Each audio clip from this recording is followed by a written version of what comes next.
ನಮಸ್ಕಾರ, ಜನಶ್ರೀ ನ್ಯೂಸ್ಗೆ ಸ್ವಾಗತ. ನಾನು ಕೆಜಿ ಹಳ್ಳಿ ಸುರೇಶ್. ಮೊದಲಿಗೆ ಈ ಕ್ಷಣದ ಹೆಡ್ಲೈನ್ಸ್. ಆರ್ಸಿಬಿ ವಿಜಯೋತ್ಸವದ ವೇಳೆ ಕಾಲ್ತುಳಿತ ಪ್ರಕರಣ, ಕಬ್ಬನ್ ಪಾರ್ಕ್ ಠಾಣೆಯಲ್ಲಿ ಮತ್ತೊಂದು ಎಫ್ಐಆರ್, ಗಾಯಾಳು ವೇಣು ದೂರು ಆಧರಿಸಿ ಕೇಸ್ ದಾಖಲು.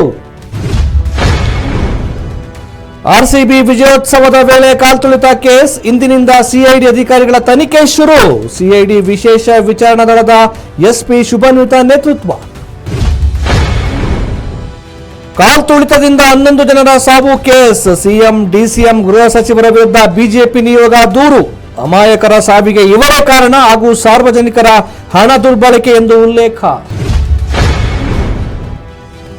ರಾಜಧಾನಿಯಲ್ಲಿ ಜೋರಾದ ಬಕ್ರೀದ್ ಸಂಭ್ರಮ, ಸಿಟಿಯ ಹಲವೆಡೆ ವಾಹನ ಸಂಚಾರದಲ್ಲಿ ಬದಲಾವಣೆ, ಮಿಲ್ಲರ್ಸ್ ರಸ್ತೆ, ನಂದಿದುರ್ಗ ರಸ್ತೆಯಲ್ಲಿ ಸಂಚಾರ ನಿರ್ಬಂಧ.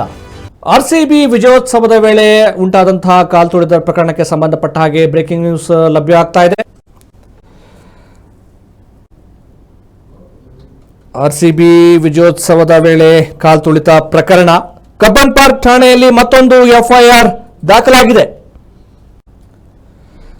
ಆರ್ಸಿಬಿ ಕೆಎಸ್ಸಿಎ ಡಿಎನ್ಎ ವಿರುದ್ಧ ಮತ್ತೊಂದು ಎಫ್ಐಆರ್, ಗಾಯಾಳು ವೇಣು ಅವರ ದೂರನ್ನು ಆಧರಿಸಿ ಕೇಸ್ ದಾಖಲಾಗಿದೆ. ಆರ್ಸಿಬಿ ಜಾಹೀರಾತು ನೋಡಿ ಉಲ್ಲೇಖವನ್ನ ಮಾಡಿರುವಂತದ್ದು. ಉಚಿತ ಟಿಕೆಟ್ ಎಂದು ಸ್ಟೇಡಿಯಂ ಬಳಿ ಬಂದಿದ್ದೆ, ಗೇಟ್ ನಂಬರ್ 6ರ ಬಳಿ ನೂಕುನುಗ್ಗಲು ಉಂಟಾಗಿತ್ತು. ಈ ವೇಳೆ ವೇಣು ಕಾಲಿನ ಮೇಲೆ ಬ್ಯಾರಿಕೇಡ್ ಬಿದ್ದಿತ್ತು. ಬೌರಿಂಗ್ ಆಸ್ಪತ್ರೆಯಲ್ಲಿ ವೇಣು ಅವರು ಚಿಕಿತ್ಸೆಯನ್ನ ಪಡಿತಾ ಇದ್ದಾರೆ. ವೇಣು ಅವರ ದೂರಿನ ಅನ್ವಯ ಈಗ ಆರ್ಸಿಬಿ ಟೀಮ್ ಮೇಲೆ ಮತ್ತೊಂದು ಕೇಸ್ ದಾಖಲಾಗಿರುವಂಥದ್ದು. ಬೆಂಗಳೂರಿನ ಚಿನ್ನಸ್ವಾಮಿ ಸ್ಟೇಡಿಯಂನಲ್ಲಿ ಉಂಟಾದಂತಹ ಕಾಲ್ತುಳಿತದ ದುರಂತಕ್ಕೆ ಸಂಬಂಧಪಟ್ಟ ಹಾಗೆ ಇದೀಗ ಆರ್ಸಿಬಿ ಮತ್ತು ಕೆಎಸ್ಸಿಎ ಡಿಎನ್ಎ ವಿರುದ್ಧ ಮತ್ತೊಂದು ಎಫ್ಐಆರ್ ದಾಖಲಾಗಿರುವಂತದ್ದು. ಇದೀಗ ಮತ್ತೆ ಸಂಕಷ್ಟ ಶುರುವಾಗಿದೆ ಆರ್ಸಿಬಿ ತಂಡಕ್ಕೆ ಮತ್ತು ಕೆಎಸ್ಸಿಎಗೆ.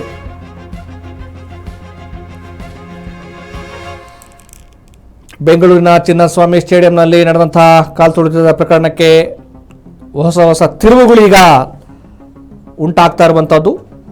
ಈ ಒಂದು ಕಾಲ್ತುಳಿತದಲ್ಲಿ ಗಾಯಾಳುವಾಗಿದ್ದಂತಹ ವೇಣು ಅವರ ದೂರಿನ ಅನ್ವಯ ಅವರ ಹೇಳಿಕೆಯನ್ನ ದಾಖಲಿಸಿಕೊಂಡು ಈಗ ಆರ್ಸಿಬಿ ತಂಡದ ವಿರುದ್ಧ ಮತ್ತೆ ಕೆಎಸ್ಸಿಎ ವಿರುದ್ಧ ಮತ್ತು ಡಿಎನ್ಎ ಅವರ ವಿರುದ್ಧ ಮತ್ತೊಂದು ದೂರು ದಾಖಲಾಗಿರುವಂಥದ್ದು. ಮತ್ತಷ್ಟು ಸಂಕಷ್ಟಕ್ಕೆ ಈಗ ಆರ್ಸಿಬಿ ಕೆಎಸ್ಸಿಎ ಸಿಲುಕಿರುವಂಥದ್ದು.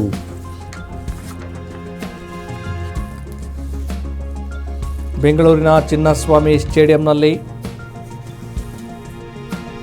ಐಪಿಎಲ್ ಆರ್ಸಿಬಿ ತಂಡದ ಆಟಗಾರರನ್ನ ನೋಡಬೇಕು ಅನ್ನುವಂತಹ ಸಂದರ್ಭದಲ್ಲಿ ಆರ್ಸಿಬಿಯ ಅಭಿಮಾನಿಗಳು ಎಲ್ಲ ಸೇರಿದ್ರು. ಆ ಸಂದರ್ಭದಲ್ಲಿ ಕಾಲ್ತುಳಿತ ಉಂಟಾಗಿತ್ತು. ಈ ಒಂದು ಕಾಲ್ತುಳಿತಕ್ಕೆ ಆರ್ಸಿಬಿ ತಂಡ ಜೊತೆಗೆ ಕೆಎಸ್ಸಿಎ ತಂಡ ಕಾರಣ ಅಂಥೇಳಿ ದೂರು ದಾಖಲಾಗಿತ್ತು.